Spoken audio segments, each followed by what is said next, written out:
Hello everyone, welcome to my mini blog. আমি তৃষা। আশা করছি তোমরা সবাই খুব ভালো আছো। আজকে অনেকগুলো দিন পর আবার ক্যামেরার সামনে মুখ দেখিয়ে আবার ভিডিও করা শুরু করলাম, কারণ এতদিন আমি কি কারণে ভিডিও করিনি সেটা আমি নিজেও এখনো রিজনটা খুঁজে পাচ্ছি না। যাই হোক, কাজের কথায় আসি। দিনটা ছিল স্যাটারডে আর আমি সকাল সকাল উঠে গেছিলাম অনেক দিন পর।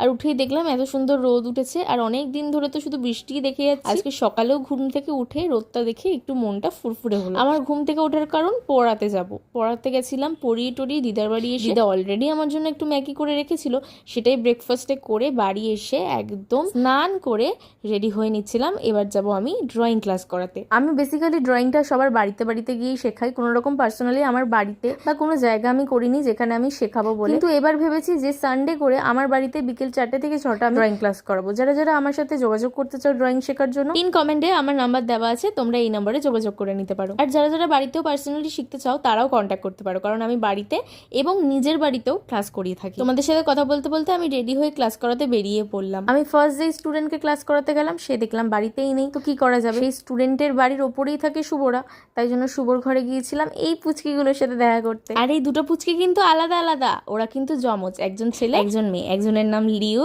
একজনের নাম পরি। এরা হচ্ছে শুভর দাদার ছেলে মেয়ে। আর আমি 3 পুচকির সাথে গল্প করছিলাম, খেলা করছিলাম।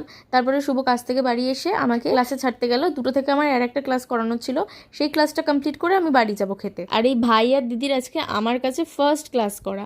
ওরা এর আগে আমার কাছে কখনো ক্লাস করেনি, এটা ছিল ওদের ফার্স্ট ক্লাস। ওরা প্রথম দিনই খুব সুন্দর রেখেছিল। আর তারপরেই আমি বাড়ি গিয়ে খাওয়া দাওয়া করে নিয়েছিলাম। ওল ভাতে আর সোয়াবিনের তরকারি ছিল। আর তারপরে একটু রেস্ট করেই আমি চলে এসেছিলাম ডান্স ক্লাসে। ডান্স ক্লাসে এসে দেখি আনফর্চুনেটলি ডান্সের রেজাল্ট অলরেডি আউট হয়ে গেছে। আর এই বছর বোর্ড থেকে 5টা মেডেল পাঠিয়েছিল, আর 5টার মধ্যে লাস্ট মেডেলটা আমার গলায় দিদি ঝুলিয়ে দিয়েছিল, কারণ আমি হয়েছিলাম 5th। বাট আগের বছরের থেকে এই বছরের রেজাল্টে 2 নম্বর কম পেয়েছি। আর দিদি যে রেজাল্টগুলো আমাকে তুলে দিচ্ছে হাতে, সেগুলো কিন্তু আমার না, আমার স্টুডেন্টদের।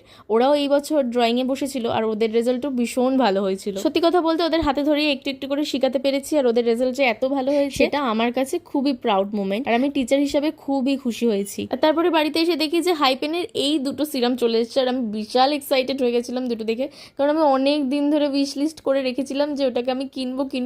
ফাইনালি বাই 1 get 1 সেল দিয়েছিল আর আমি কিনে নিয়েছি। যাই হোক, তারপরে রেডি হয়ে আমি চলে গিয়েছিলাম একটা গিফট কিনতে, কারণ আমার একটা বার্থডে ইনভিটেশন ছিল এই যে এই স্টুডেন্টের। ওকে কিন্তু আমি পড়াই, ওকে কিন্তু আমি আঁকাই না। যেহেতু ছিল আজকে শনিবার, আমার ভেজ ছিল, তাই জন্য আমি ওদের বাড়িতে কিছুই খাইনি। কিন্তু ওর মা একটু পায়েস করেছিল, আর পায়েসটা খুব সুন্দর হয়েছিল, সেটাই খেয়েছিলাম। তারপরে পার্সেল নিয়ে আমি বাড়ি চলে এসেছিলাম। আর বাড়িতে খাওয়া দাওয়া করেই আমি বেরিয়ে পড়েছিলাম, কারণ আজকে যাব আমরা সবাই শ্রাবণ মাসের ভান্ডারা দিতে।